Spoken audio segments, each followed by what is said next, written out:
शादी की पहली रात मैंने बच्चा पैदा कर दिया। उसके बाद जो कुछ भी मेरे साथ हुआ, यह जानने के बाद आपके भी रोंगटे खड़े हो जाएंगे। आज मेरी शादी की पहली रात थी। मैं दुल्हन बनी सुहाग की सेज पर बैठी हुई थी। मेरे कहने पर मेरी शादी सादगी से की गई थी। मैंने अपनी शादी सादगी से करवाई। मेरी शादी में दोनों तरफ का खर्चा बच गया था, इसलिए मेरे ससुराल वाले बहुत खुश थे, लेकिन वह इस बात से बेखबर थे कि मैंने अपनी शादी सादगी से क्यों करवाई थी। मैं सुहाग की सेज पर सर झुकाए अपने पति का इंतजार कर रही थी। थोड़ी ही देर में मेरे पति मेरे कमरे में आए और मेरा घूंघट उठाया, लेकिन वह मेरी तारीफ करने के बजाय मेरी तबीयत के बारे में पूछने लगे। उन्होंने कहा, तुम्हारे चेहरे की रंगत क्यों उखड़ी हुई है, तुम्हारा चेहरा क्यों पीला पड़ा हुआ है। मेरे जिस्म में तो बहुत दर्द था, और यह दर्द ऐसा वैसा नहीं बल्कि दर्द की वजह से मेरा चेहरा पीला पड़ गया था, और इसीलिए मेरे पति बार बार मेरी तबीयत के बारे में पूछ रहे थे। लेकिन मैंने इस बात को टालने की कोशिश की। तभी अचानक दरवाजे पर दस्तक हुई। मैंने देखा मेरी जेठानी 2 गिलास दूध मेरे पति को पकड़ा कर चली गई। मेरी नजरें दूध के गिलास पर थी। अब मुझे अपना काम करना था। दूध का गिलास रखकर मेरे पति बाथरूम गए, तो मैंने 1 गिलास दूध में नींद की गोलियां मिला दी और 1 गिलास दूध साइड टेबल पर रख दिया। जब मेरे पति कमरे में आए तो मैंने उन्हें अपने हाथों से दूध पिला दिया। चंद मिनट बाद ही मेरे पति को नींद आ गई और वह बेखबर सो गए। मेरा काम हो गया था। अब मुझे जल्द से जल्द यहाँ से निकलना था और अपनी तकलीफ दूर करनी थी। मैं दबे पांव कमरे से निकली। सर्दियों का मौसम था, सब अपने अपने कमरे में बेखबर सो रहे थे। यह जाने बगैर कि एक रात की दुल्हन अपने कमरे से निकलकर घर से बाहर आखिर कहाँ जा रही है। मेरा नाम मोनिका है। मेरा बचपन गांव में गुजरा था। हमारे अगल बगल में मेरे जैसी शरीफ सज्जन कोई लड़की नहीं थी। मैं अपने खानदान की सबसे अच्छी लड़की थी। लोग अपनी फैशनेबल बेटियों को समझाते हुए कहते, वो देखो प्रमोद भाई की बेटी, लड़की तो आजकल के नए जमाने की लगती नहीं है, कितनी सादा कितनी सिंपल बच्ची है। खानदान की कोई भी ऐसी औरत नहीं थी जो माँ से मेरी तारीफ नहीं करती। हर कोई मेरी तारीफों के पुल बांधता हुआ फिरता। मैं कॉलेज में पढ़ती थी। मेरा कॉलेज गांव के कुछ दूर एक छोटे से शहर में था। कॉलेज में मेरी एक सबसे अच्छी दोस्त थी। मैं उससे बातें करती। कभी कभी हम दोनों सहेलियां साथ में आइसक्रीम खाने चली जाती। अब मेरा कॉलेज बंद होने वाला था। मेरी सहेली नीलम ने मुझे कहा, मोनिका, मुझे नहीं लगता कि कॉलेज की पढ़ाई खत्म होने के बाद हम दोनों एक दूसरे से मिल पाएंगे, इसलिए मैं तुम्हें कुछ बताना चाहती हूँ। तुम्हें याद है जब हम एक बार आइसक्रीम खाने गए थे तो वहाँ पर मेरे चाचा का लड़का नवीन हमें मिला था। जब से वो तुम्हें देखा है, तुम्हें पसंद करने लगा है और मेरे पीछे पड़ा है और मुझसे तुम्हारा नंबर मांगता है। नीलम की बात सुनकर मेरा दिल धक धक करने लगा, क्योंकि उसके चाचा का लड़का नवीन, जिसे मैंने सिर्फ एक बार देखा था, वह बहुत ही खूबसूरत लड़का था। नीलम ने यूं खामोश मुझे देखा तो कहने लगी, देखो तुम जो भी जवाब दो, लेकिन बहुत सोच समझकर जवाब देना, क्योंकि नवीन ऐसा लड़का है कि लड़कियां उसके आगे पीछे लट्टू की तरह घूमती हैं, लेकिन वह ज्यादा लड़कियों को मुंह लगाना भी पसंद नहीं करता। तुम खुश नसीब हो कि दोस्ती के लिए उसने तुम्हारा हाथ मांगा है। देखो ऐसे मौके बार बार नहीं मिलते, और जहां तक मुझे लगता है कि तुम्हारे घर वाले नवीन जैसा लड़का तुम्हारे लिए ढूंढ नहीं पाएंगे। नीलम वाकई ठीक कह रही थी। कहाँ मेरे घर वाले उसकी तरह खूबसूरत लड़का मेरे लिए ढूंढ पाते। फिर मैंने 1-2 दिन सोचने विचारने के बाद मैंने नीलम को इजाजत दे दी कि वो मेरा मोबाइल नंबर अपने चाचा भाई नवीन को दे दे। नवीन से जब मैंने पहली बार बात की, मुझे बहुत ज्यादा घबराहट हो रही थी, लेकिन धीरे धीरे मैं उसके प्यार में पागल हो गई। मैं अपने घर में सबसे छुपकर उससे बात करती थी। जब मुझे उससे बात करनी होती तो मैं छत पर चली जाती थी, और घर में मुझ पर किसी को शक भी नहीं होता था। और होता भी कैसे, घर वालों की नजरों में तो मैं बहुत हूँ शरीफ, सज्जन और अच्छी लड़की थी। एक दिन बातों ही बातों में नवीन ने मुझे कहा कि तुम मुझे बाहर आकर मिलो। लेकिन उस दिन मैंने इस बात को टाल दिया, क्योंकि मैं चाहती थी कि मेरे और नवीन की शादी का रिश्ता जब तय हो जाए तब हम दोनों साथ मिले तो ठीक होगा।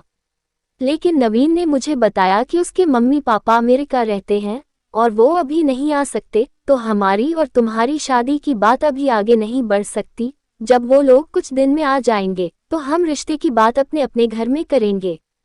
मैं ना चाहते हुए भी नवीन की बातों में सहमति जता दी, लेकिन एक दिन मेरी माँ ने मुझे बताया कि तुम्हारे पापा अपने दोस्त के बेटे से तुम्हारी शादी करने की बात कर रहे थे। मैंने माँ से कहा, माँ पर अभी मैं शादी नहीं करना चाहती।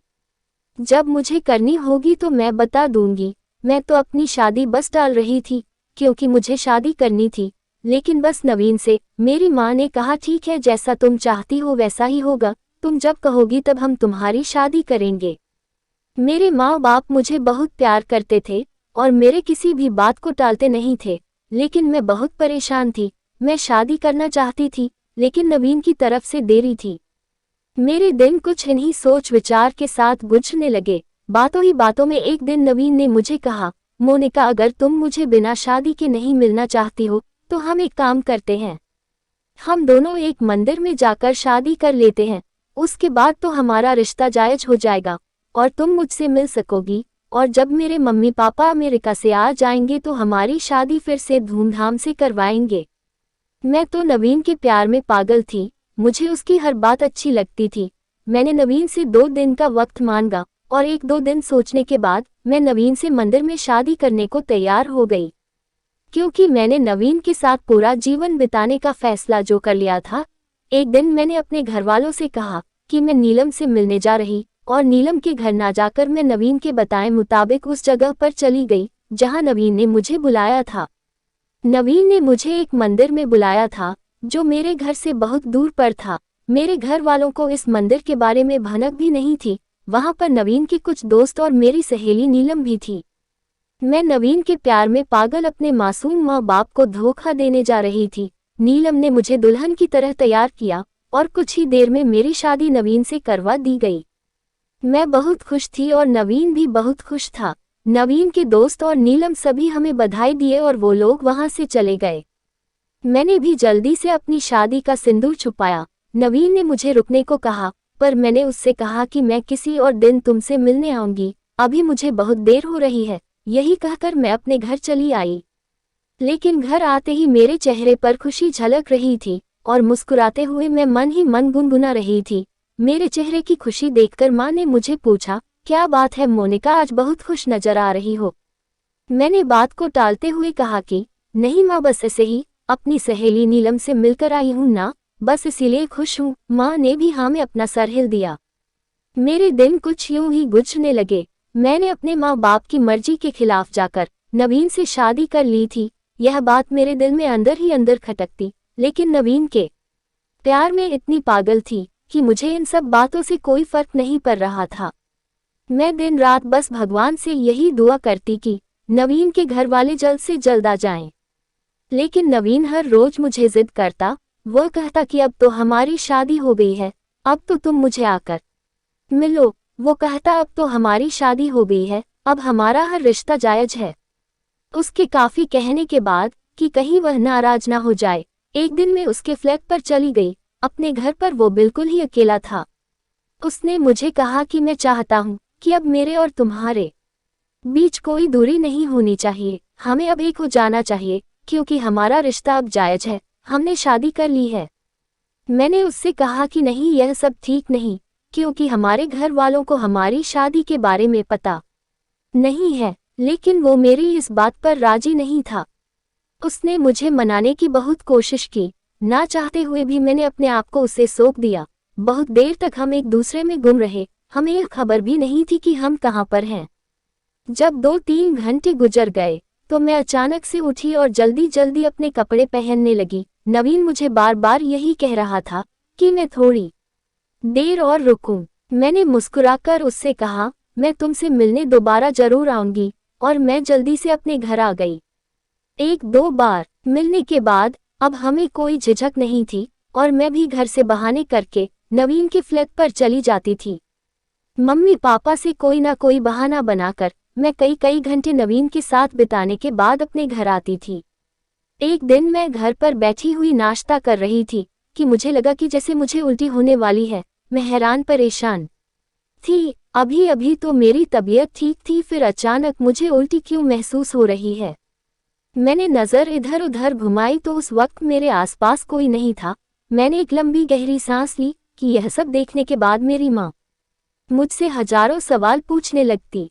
लेकिन उस दिन से मैं हर रोज अपने अंदर नए बदलाव महसूस करती। प्रेगनेंसी टेस्ट किया तो मेरे पैरों तले से जमीन निकल गई। मेरा शक सही साबित हुआ था। इतने दिन नवीन के साथ ताल्लुकात कायम करने के बाद मैं उसके बच्चे की माँ बनने वाली थी। यह खबर मेरे पैरों तले से जमीन खिसका कर रख दी थी। माँ भी मेरी पीली रंगत देखकर मुझे पूछने लगी कि तुम्हारा चेहरा हल्दी की तरह पीला क्यों है।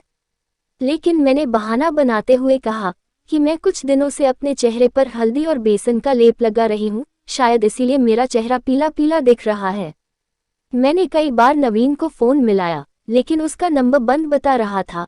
घबराकर मैंने नीलम को फोन किया, लेकिन उसके मोबाइल पर भी घंटी नहीं जा रही थी। जब कहीं से कोई रास्ता नहीं दिखा तो मैंने नीलम के घर जाने का फैसला किया। लेकिन नीलम के घर जाने के बाद पता चला कि उसकी तो शादी हो गई है और वह इस वक्त दुबई में शिफ्ट है। इस खबर ने तो मुझे हिलाकर रख दिया था कि नीलम मेरी इतनी अच्छी दोस्त होने के बावजूद एक बार भी उसने अपने शादी की खबर मुझे नहीं दी। मैं कर भी क्या सकती थी। मैं जल्दी से नवीन के घर गई, लेकिन मैंने देखा कि उसके फ्लैट पर तो ताला लगा हुआ था।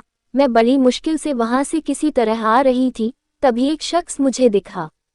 मैंने उससे नवीन के बारे में पूछा, पर उसने जो कुछ भी नवीन के बारे में बताया उसे सुनकर तो मेरे अंदर सांस लेने की भी हिम्मत नहीं थी। उस शख्स ने मुझे बताया कि नवीन एक हफ्ते पहले यहाँ से अमेरिका जा चुका है। मैंने कुछ लोगों से नवीन के बारे में पता लगाया तो मुझे पता चला कि नवीन तो बहुत ही आवारा किस्म का लड़का था। वह पहले भी कई लड़कियों को अपने जाल में फंसा चुका था और मेरे साथ तो उसने बहुत बड़ा गुनाह किया। मेरे समझ में कुछ नहीं आ रहा था। मेरे दिमाग ने तो काम करना ही बंद कर दिया था। मैं परेशान होकर घर आई तो माँ ने पूछा, क्या हुआ बेटा, कहाँ पर गई थी और तुम इतनी परेशान क्यों हो। मैंने माँ से बहाना बनाते हुए कहा कि कुछ नहीं माँ, बस धूप तेज थी इसलिए मैं थकी थकी लग रही हूँ। माँ ने कहा, अच्छा ठीक है, तुम अपने कमरे में आराम करो, मैं तुम्हारे लिए चाय बना कर ला रही हूँ। मैं अपनी माँ का भोलापन देखकर मन ही मन में सोच रही थी कि मेरे माँ बाप मुझे कितना प्यार करते हैं और मैंने इन्हें कहीं का नहीं छोड़ा। क्योंकि घर आते समय मैंने डॉक्टर से अपना चेकअप भी करवाया था। बच्चा 4 महीने से ज्यादा हो चुका था और मेरा अबॉर्शन भी नहीं हो सकता था, इसलिए अब मुझे जल्द से जल्द कुछ करना था। एक दिन मैंने अपनी माँ से कहा, माँ अब मैं शादी करना चाहती हूँ।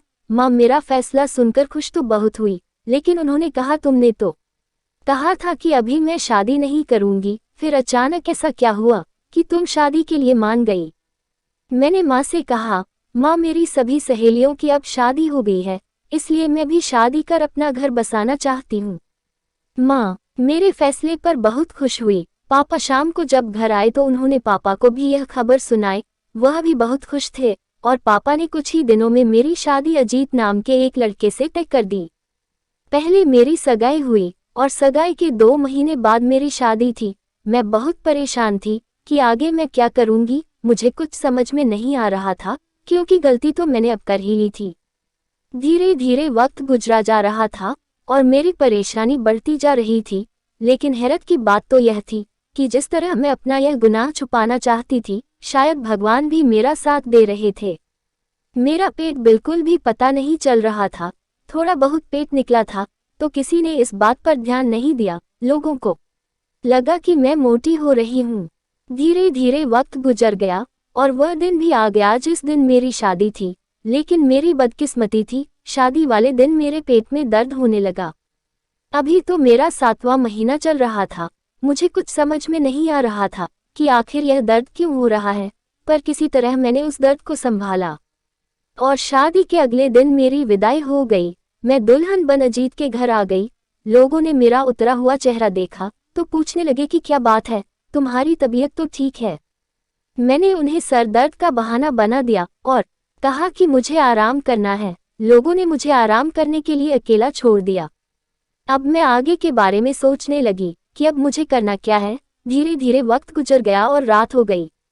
रात को मेरी जेठानी मेरे कमरे में आई और कहने लगी, मोनिका यह खाना खा लो, क्योंकि अब अजीत के आने का वक्त हो गया है।